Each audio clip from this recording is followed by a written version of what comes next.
दूध पिलाने वाली महिला को स्तन में सूजन से बहुत तकलीफ हो रही थी। गोल आकार भी बड़ा और अधिक सूजा हुआ था। महिला का नाम लूलू है और काम पर जाने के कारण वह बच्चे को दूध नहीं पिला सकती थी, तो उसने चेंजिंग रूम में जाकर अपने हाथों से दूध निकाला। एक रसोईया दरवाजे के बाहर से लूलू को चोरी छिपे देख रहा था। लूलू ने इसे देखा और आगे के काम में लगी रही जब तक कि उसका स्तन शांत नहीं हो गया। फिर उसने बोतल को अलमारी में रखा और स्कार को छुपाने वाली क्रीम निकाली। नाइट क्लब डांसर होने के नाते वह इन नियमों को अच्छी तरह जानती थी।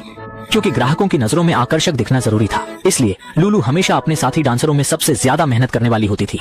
चिलचिलाती गर्मी में भी न चाहते हुए भी वह हर किसी को संतुष्ट करने के लिए पूरी मेहनत करती थी। उसे अपने नवजात बेटे को पालना और अपने फजूल खर्च पति का भरण पोषण करना था, क्योंकि घर का सारा खर्च उसी के जिम्मे था। अच्छा तो यह था कि उसका पति उसके प्रति थोड़ा संजीदा था और रोज उसे मोटरसाइकिल पर लेकर काम पर छोड़ता और वापस ले आता। यही कारण था कि लूलू ने मां बनकर घर का खर्च उठाने का जिम्मा अपने ऊपर लिया था, ताकि उसके आलसी पति की जीवन शैली आसान हो सके। लेकिन घटना घट गई।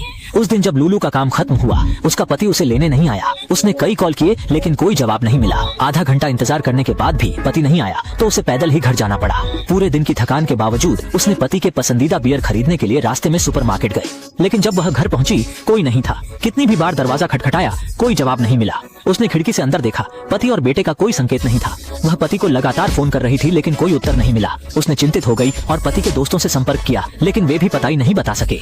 लूलू ने उसके दोस्त से पति को कॉल करने के लिए मोबाइल लिया, लेकिन वह आदमी उसे अजीब नजरों से देख रहा था। उसने लूलू को अपनी गोद में बैठा दिया और तब उसने फोन को संभाला। जैसे ही पति ने उसकी आवाज सुनी, तुरंत फोन काट दिया। जाने से पहले उस आदमी ने लूलू को एक पता दिया। उसने बताया कि उसके पति अक्सर वहां जाते रहते हैं। फिर लूलू वहां जाने का तय किया। जल्द ही वह एक बार के दरवाजे पर थी, लेकिन अंदर के दृश्य देखकर वह स्तब्ध रह गई।